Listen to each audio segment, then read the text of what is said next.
dari tempat yang masing-masing hingga ada di tempat ini. Di dalamnya Tuhan kami akan memulai proses pembelajaran kami, kiranya Tuhan menolong kami agar dapat berjalan dengan baik. Apapun yang kami pakai dalam proses pembelajaran ini Tuhan, Tuhan memberkati agar dapat berjalan sesuai dengan seluruh kehendak-Mu. Inilah yang menjadi doa kami Tuhan, di dalam nama Tuhan Yesus kami berdoa. Amin. Mempresentasikan hasil observasi dan wawancara kami. Adapun nama-nama kelompok kami, yang pertama Bermina, yang kedua Grace, yang ketiga Median Kasarwan, yang keempat Bayar Sinding, yang ketujuh Rosmedeka. Adapun metode dalam pengumpulan informasi yang kami gunakan, yang pertama itu observasi. Nah, observasi ini merupakan salah satu cara pengumpulan data dengan jalan mengamati masalah atau objek secara langsung yang akan diteliti. Kemudian adapun ciri-ciri observasi ada 3 diantaranya objektif, yaitu dilakukan berdasarkan objek tunggal nyata yang diamati secara langsung. Yang kedua ada faktual, yaitu pengamatan yang dilakukan sesuai fakta yang berasal dari pengamatan yang terbukti kebenarannya. Dan yang terakhir ada sistematik. Ini adalah kegiatan yang dilakukan sesuai dengan metode yang sudah ditentukan dari awal dan tidak asal-asalan. Adapun manfaat observasi adalah merekam suatu kejadian atau peristiwa, menjelaskan suatu kejadian atau peristiwa dengan tingkat keakuratan yang tinggi. Hasil penemuan ini kemudian dapat ditafsirkan dengan mudah. Hasil observasi juga dapat membantu menginterpretasikan suatu keadaan di dunia nyata, dapat digabungkan dengan menggunakan teknik lain untuk menghasilkan laporan. Adapun tujuan dari observasi ini itu menggambarkan objek dan segala yang berhubungan dengan pengamatan panca indera dan dapat mendapatkan kesimpulan, kemudian mendapatkan data dan informasi. Yang kedua itu ada wawancara. Wawancara ini adalah satu teknik pengumpulan data melalui percakapan dengan satu atau lebih yang diarahkan pada suatu masalah tertentu. Dalam kasus wawancara, terdapat 2 pihak yang menempati kedudukan yang berbeda, di mana pihak yang satu itu berkedudukan selaku pengejar informasi dan pihak yang kedua berkedudukan selaku narasumber atau pemberi informasi. Untuk hasil observasi dan wawancara di SMA Negeri 6 Toraja Utara atau Rantepao akan dibacakan oleh teman saya.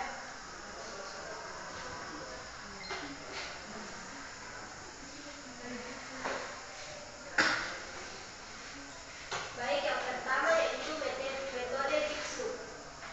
Metode Jigsaw adalah salah satu metode pembelajaran aktif yang terdiri dari tim belajar yang beranggotakan 4-5 orang. Materi disajikan peserta didik dalam bentuk teks, dan setiap peserta didik bertanggung jawab atas penguasaan bagian materi belajar dan mampu mengajarkan bagian tersebut kepada anggota lain. Metode Jigsaw memiliki tujuan kognitif, yaitu pengetahuan faktual akademis, dan tujuan sosial yang berarti kerjasama kelompok dan untuk melatih peserta didik agar terbiasa berdiskusi dan bertanggung jawab secara individu untuk membantu peserta didik dalam memahami materi. Adapun kelebihan metode Jigsaw yaitu belajar kooperatif, dapat mengembangkan tingkah laku kooperatif dan hubungan yang lebih baik antar siswa, yang dapat mengembangkan kemampuan akademis siswa. Siswa lebih banyak belajar dari teman-teman mereka dalam belajar dibanding guru. Kelemahan yaitu sulit meyakinkan peserta didik untuk kemudian mampu berdiskusi dalam menyampaikan materi kepada teman jika tidak terjadi itu.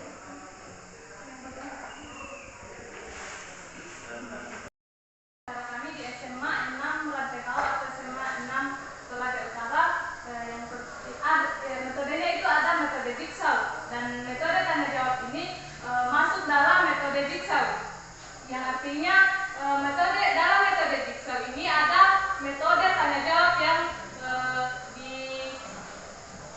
dilaksanakan di dalamnya. Jadi untuk metodenya saya persilakan kepada saudara Median.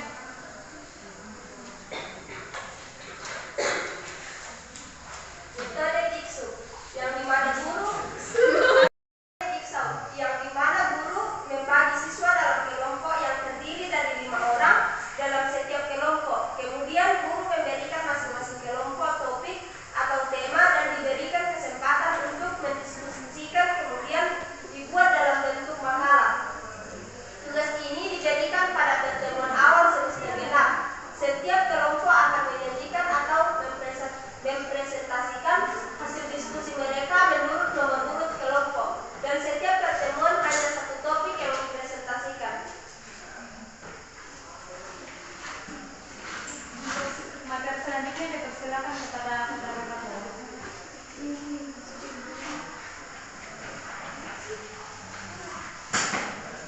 Adapun topik yang kami observasi adalah topik tentang persahabatan.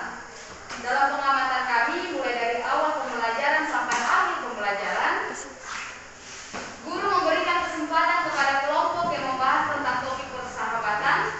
Siswa menyajikan materi mereka dengan membaca isi dari makalah yang telah dibuat.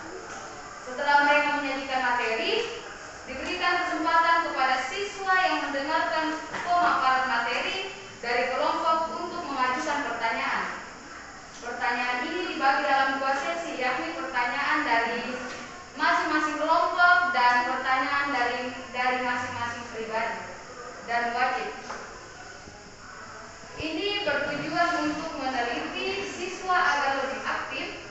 Setelah pertanyaan terkumpul, kelompok mendiskusikan jawaban, kemudian menjawab satu persatu pertanyaan yang ada. Setelah presentasi selesai, guru memberikan sedikit penjelasan kepada siswa.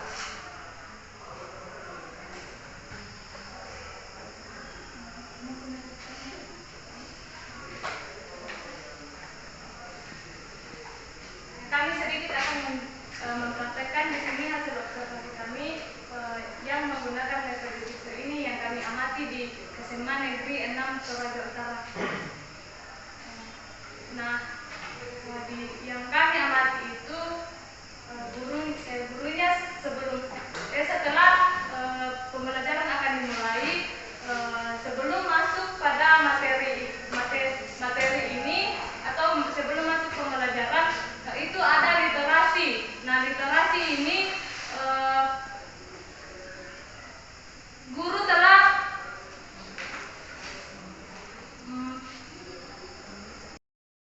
literasi setiap pertemuan. Nah, kemudian pada saat itu ada yang sudah ditugaskan, yang bertugas hari itu sudah menyiapkan diri dan dipersilahkan oleh guru untuk literasi dan dalam literasi kemudian membaca Alkitab, lalu kemudian yang terakhir itu berdoa. Jadi mungkin teman-teman sudah paham, jadi kami tidak usah kemudian ada kuis Alkitab. Nah, kuis Alkitab ini sudah diberikan oleh gurunya, atau misalkan kayak kitab Lukas pasal 1 sampai pasal 5 itu dibaca pada malam hari dan keesokan harinya sebelum proses pembelajaran dimulai itu ada kuisnya, dan kemarin ada 9 soal, dan itu langsung dijawab. Guru memberikan pertanyaan, kemudian siswanya itu langsung menjawab dan setelah menjawab langsung dikumpulkan, dan di situ diberikan lagi penugasan siapa yang benar, siapa yang salah atas kuis itu. Nah, setelah masuk dan setelah itu sudah masuk dalam materi. Nah, materinya itu adalah tentang persahabatan.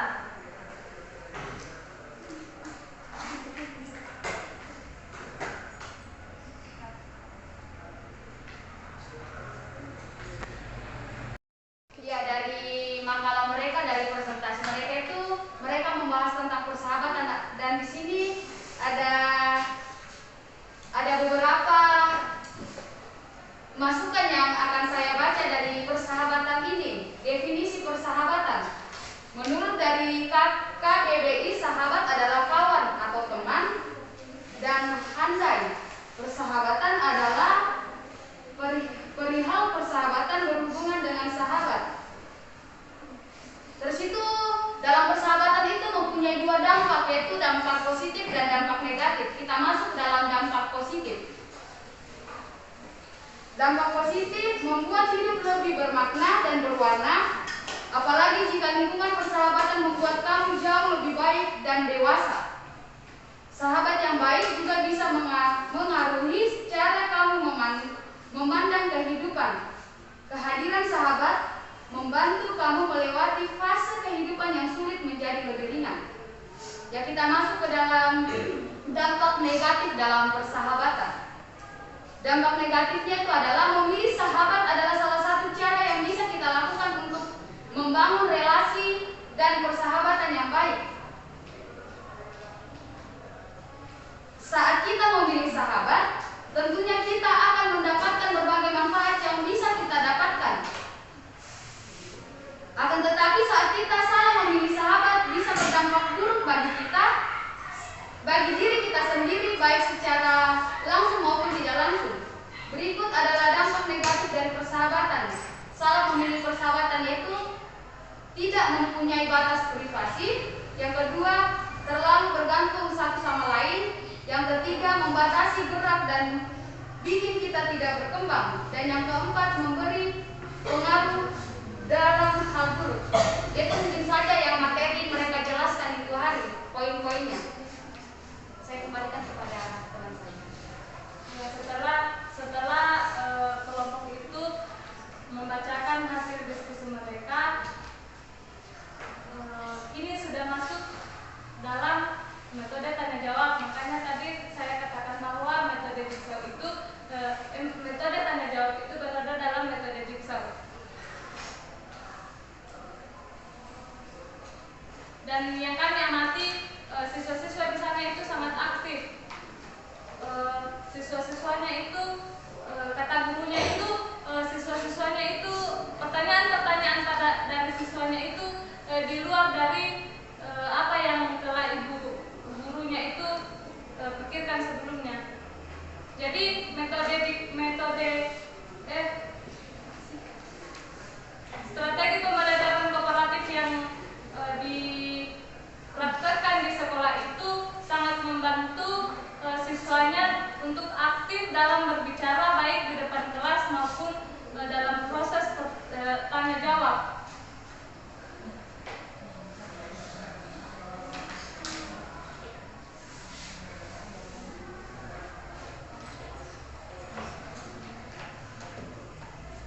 Nah, mungkin itu saja materinya.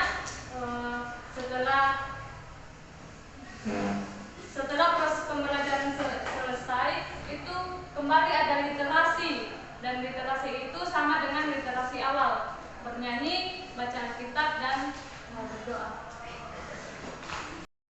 Di SMA Negeri 6 Toraja Utara. Nah, untuk hasil wawancaranya itu saya persilakan kepada saudari Grace.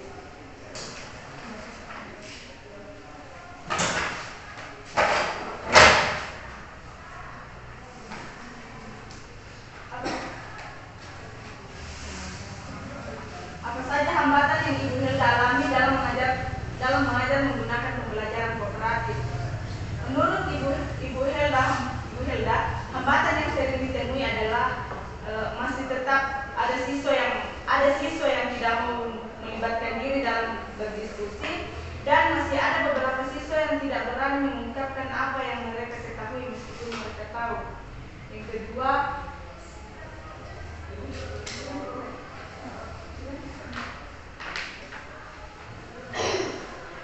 cara Ibu Hilda mengatasi hambatan yang ditemui adalah dengan membuat peraturan yang wajib untuk membuat pertanyaan kepada kelompok yang presentasi. Yang ketiga, keunggulan dalam menggunakan strategi kooperatif. Adapun keunggulan yang Ibu Hilda alami dalam mempraktikkan strategi pembelajaran kooperatif ini adalah ada peningkatan keaktifan siswa dalam berdiskusi dan berbicara di depan kelas.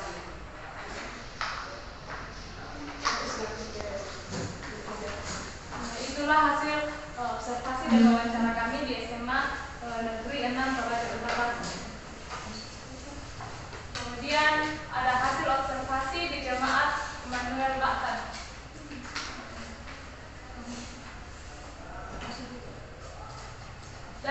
Dalam strategi pembelajaran kooperatif di Gereja Immanuel Batan pada kelas remaja itu menerapkan satu metode, yaitu metode tanya jawab. pembelajaran kooperatif di gereja Immanuel Buntu Baktan ini pada kelas remaja itu menerapkan satu metode yang kami amati, yaitu metode tanya jawab. Guru remaja memberikan firman kepada remaja di jemaat Immanuel Buntu Baktan itu, kemudian di akhir firman Tuhan guru memberikan tugas pertanyaan kepada anak-anak remaja untuk dijawab di rumah. Kemudian pada minggu yang akan datang itu guru sekolah minggunya atau guru remajanya ini akan memberikan kesempatan kepada anak-anak remaja untuk menyajikan jawaban dari pertanyaan yang diberikan pada minggu sebelumnya dalam bentuk teks dan membacakannya di depan teman-teman remaja lainnya. Nah, mungkin itu saja hasil wawancara dan observasi yang kami lakukan di dua tempat, yaitu SMA Negeri 6 Toraja Utara dan di Gereja Immanuel Buntu Baktan. Sekian dari presentasi kami. Jika ada pertanyaan, silakan. Baik, terima kasih atas kesempatannya. Pertanyaan saya yaitu apa saja kendala yang dialami oleh kelompok 1 melakukan observasi tersebut? Ya, terima kasih atas pertanyaan. Pada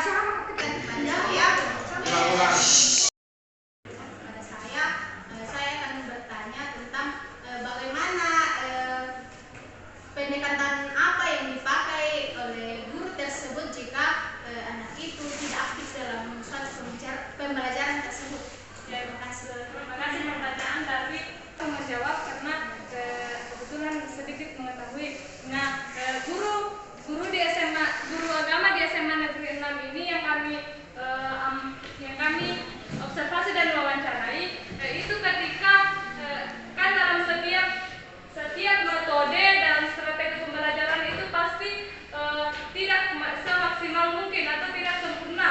Tapi adapun pendekatan yang guru ini lakukan itu adalah memberikan kewajiban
kami jika